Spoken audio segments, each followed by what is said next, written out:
years, Indian travelers heading to the United States found a very clever way around the painful visa backlog. If getting an appointment in Delhi, Mumbai, or even Chennai meant waiting months, sometimes even years, well, many simply flew to Singapore, Thailand, or even Germany to book a faster slot. This was kind of a visa tourism, right? But now, Washington has slammed that door shut. The United States State Department has issued a new order, effective immediately. If you want a US visa, you can only book your interview in your own country of citizenship or the country where you are legally living. No more hopping across the border for a quicker appointment.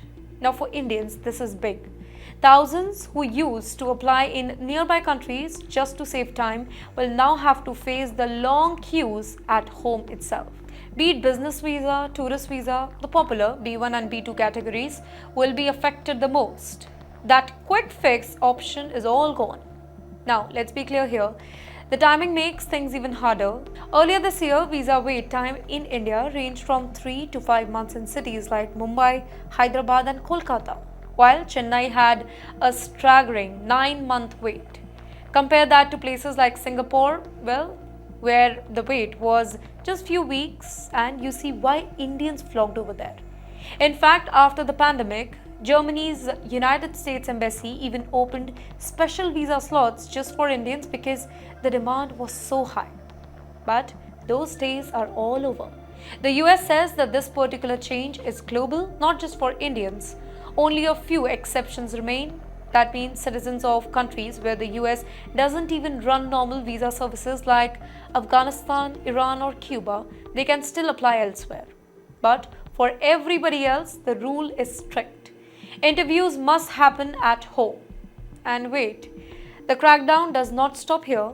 Just last week, another rule kicked in, the Interview Waiver program, also called Dropbox.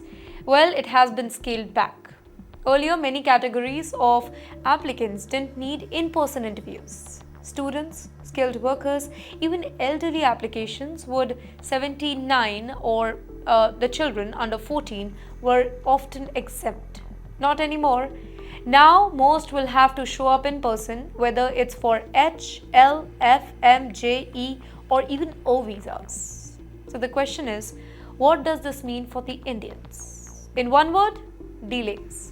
The backlog is already massive, and without the option of booking abroad, more applicants are going to be stuck in India's already clogged system.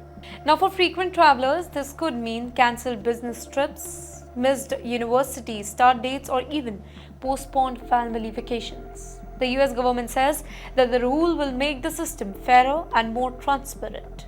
But for Indian applicants, it feels like new roadblock. Do you remember before the pandemic, wait time were already very long? COVID-19 made things worse. At one point, appointments were delayed for nearly 3 years. Yes, 3 years. People had little choice but to look for alternatives, and that too outside India. Now with these new rules, those alternatives no longer exist. The message is very clear here. If you want to go to America, you will have to wait in the line at home. And here's the larger picture. Washington is under a lot of pressure. The US is handling a record number of applications worldwide. India, in particular, is one of the top countries sending students, workers, and tourists. Now, streamlining is kind of necessary, but for Indians, the reality is very simple. Getting a US visa just got harder, slower, and more complicated than ever.